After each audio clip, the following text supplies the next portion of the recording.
सबसे पहले आपको पढ़ा रहे हैं कि कुछ हमको केमिकल्स कंपाउंड के बारे में पढ़ना जो आपके एसिड बेस और साल्ट में, जिसमें आपको पढ़ना है सोडियम क्लोराइड के बारे में, ठीक है।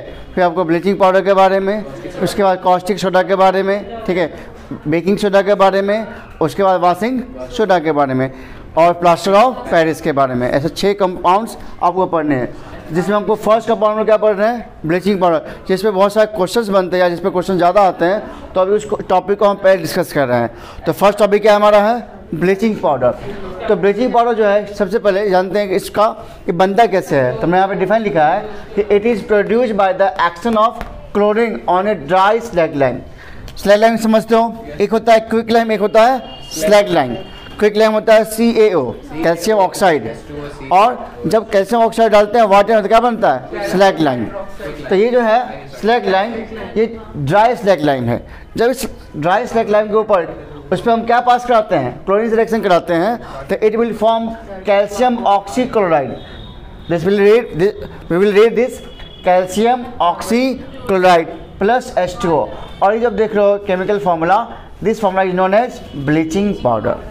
तो आप समझ गए रिएक्शन क्या है, कि आपको ध्यान इतना ही रखना है कि स्लैग लाइन, ये स्लैग लाइन कैसा है, ड्राई है। कैसा है, ड्राई। इस ड्राई स्लैग लाइन के ऊपर हमने क्या पास कराया, क्लोरीन गैस को पास कराया, तो रिएक्शन क्या बना, calcium oxychloride plus water, and this calcium oxychloride is known as bleaching powder.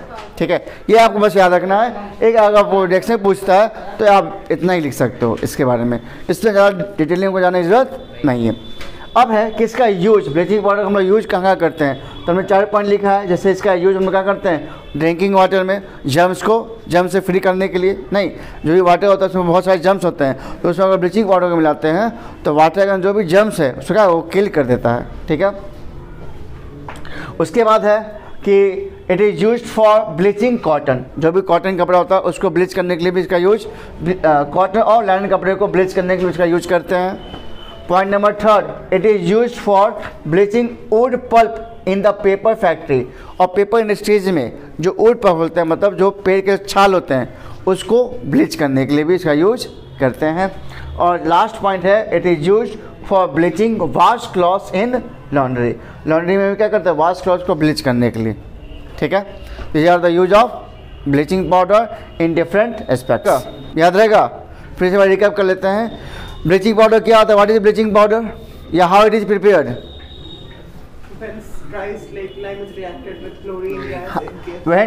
When chlorine gas is passed through dry slag lime, this will form calcium oxychloride plus water, and this calcium oxychloride is called bleaching powder। जब हम लोग dry slag lime के ऊपर chlorine gas को पास कराते हैं तो ये क्या फॉर्म करता है, कैल्शियम ऑक्सीक्लोराइड, जो क्या है एक ब्लीचिंग पाउडर होता है, और साथ में वाटर फॉर्म करेगा। इसका यूज कहाँ करते हैं, तो हम लोग कहाँ यूज करते हैं, इसमें ड्रिंकिंग वाटर में इसका यूज करते हैं। क्यों करते हैं, प्यूरिफिकेशन, मतलब उसमें जर्म्स फ्री, उस वाटर में से जर्म फ्री को कर सके। पॉइंट नंबर 2 क्या बता रहा है, कॉटन और लाइनिंग। हाँ, कॉटन और लाइनिंग के जो भी, इसका मतलब क्या होता है, जैसे आप ब्लीच कराते हो तो उसका कलर डाउन हो जाएगा, जो भी रंग है वो रंग हट जाता है वहाँ से, है मतलब वो पूरी तरह से वाइट चेंज हो जाएगा। हमारा ये ब्लैक है, इसको हम ब्लीच कराते हैं तो वाइट हो जाएगा, ये this is the meaning of bleaching. ठीक है, तो कॉटन और लाइनिंग कपड़ा जैसे मान लो को ब्लीच कराना है, तो ब्लीच का मतलब क्या, उसके कलर को ख़त्म कर देना। पॉइंट, तो पहला पॉइंट क्या बताइए, हाँ ड्रिंकिंग वाटर को डिसइंफेक्ट करने के लिए, जर्म्स फ्री करने के लिए। पॉइंट नंबर 2 क्या है कि कॉटन और लाइनिंग के को ब्लीच करने के लिए। ब्लीच का मतलब यहाँ पे क्या एक्चुअल मीनिंग, कि उसको हम लोग वाइट कर देते हैं, मतलब उसका जो रंग है उस रंग को क्या करते हैं, वहाँ से वैनिश कर देते हैं। ठीक है, और पॉइंट नंबर 3 क्या है, it is use for bleaching wood pulp in the paper factory. Paper factory में वुड पल्प को ब्लीच करने के लिए। तो वुड पल्प को ब्लीच का मतलब क्या, जो लकड़ी का छाल है उससे उसको कलर को हटा देना, तभी ना वाइट पेपर बनेगा ना। यहाँ से हमको पेज अगर बनाना हो तो कैसे बनेगा, तो हमको वाइट पेज चाहिए ना, तो ब्लीच का यूज करके इस वुड पल्प से हम वाइट कलर को ऑब्टेन करते हैं। और लास्ट पॉइंट क्या है, it is use for bleaching wash clothes in laundry. जो वॉश क्लॉथ है उसको ब्लीच करने के लिए भी लॉन्ड्री में इस्तेमाल करते हैं। याद रहेगा, ठीक है। देखो एक और टॉपिक जो बहुत इंपॉर्टेंट है, जो एग्जाम के पॉइंट ऑफ व्यू से बहुत इंपॉर्टेंट है, प्लास्टर ऑफ पेरिस। इस पर अक्सर क्वेश्चन पूछा जाता है। ठीक है, तो जानते हैं कि प्लास्टर ऑफ पेरिस क्या होता है, तो कह रहा है ऑन हीटिंग जिप्सम, ठीक है। जिप्सम का फॉर्मूला होता है CaSO4 this is the formula of gypsum. तो कह रहा है on heating gypsum at 373 kelvin, जब जिप्सम को हम लोग इस टेम्परेचर पे हीट करते हैं इट लॉसेस वाटर मॉलिक्यूल्स। तो इसमें जो वाटर मॉलिक्यूल्स देख रहे हो, ये वाटर मॉलिक्यूल्स क्या जाएगा, यहाँ से हट जाएगा, क्योंकि हीट करने में क्या हो जाएगा, ये वेपराइज हो जाएगा यहाँ से, ठीक है।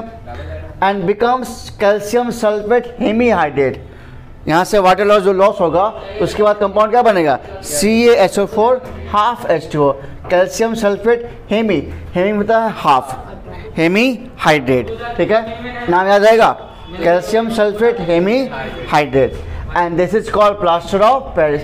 तो बहुत ही सिंपल से बात करें, आपको इतना याद रखना है इस टॉपिक में कि जिप्सम को कितना टेम्परेचर पे 373 केल्विन के ऊपर उसको हीट करते हैं, और हीट करने के बाद क्या होता है, वहाँ से वाटर लॉस होता है। जो वाटर लॉस होता है, ठीक है, तो कंपाउंड क्या फॉर्म होता है, calcium sulphate hemihydrate, and this is called plaster of Paris, ठीक है। अब नेक्स्ट आगे क्या ध्यान रखना आपको है कि it is a white powder. Plaster of Paris कैसा होता है, आपने देखा होगा, जो हम लोग अगर किसी का बोन फ्रैक्चर जाता है तो एक देखते हो लेप जो बहुत ही सॉलिड टाइप का होता है, तो वाइट कलर का होता है वो, तो white powder and on mixing with water, जब उस पाउडर को वाटर से मिक्स कर देते हैं it changes to a gypsum giving hard solid मास।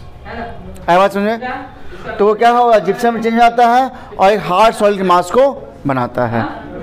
आपने देखा होगा जैसे भी डॉक्टर जो यूज करते हैं, जो भी फ्रैक्चर बोन होता है उसको ठीक करने के लिए, तो क्या होता है, वो एक वाइट पाउडर है, तो क्या हो, वाइट पाउडर, जब उसको वाटर मिक्स करते हैं और जब मिक्स कर देते हैं तो क्या बन जाता है, सॉलिड मास बन जाता है वो, and that solid mass is known as gypsum. यही इसका फॉर्मूला हो गया कि plaster of Paris, this is plaster of Paris. इसमें उन्होंने क्या मिक्स किया, वाटर मिक्स किया, वाटर मिक्स करने के बाद कंपाउंड क्या बन गया, gypsum.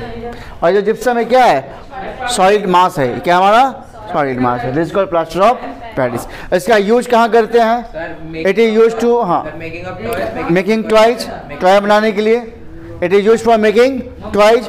Point number second, it is use to, हाँ बोलिए, डेकोरेशन का सामान बनाने, हाँ, it is use for decoration purpose, it is use to make toys, और it is also use by doctor to support bones या फ्रैक्चर बोन्स, हाँ, smooth surface. First point क्या हमें बताओ, मेकिंग टॉयज, टॉयज के लिए हो गया। पॉइंट नंबर सेकंड, डेकोरेशन के लिए, फ्रैक्चर बोन को ठीक करने के लिए,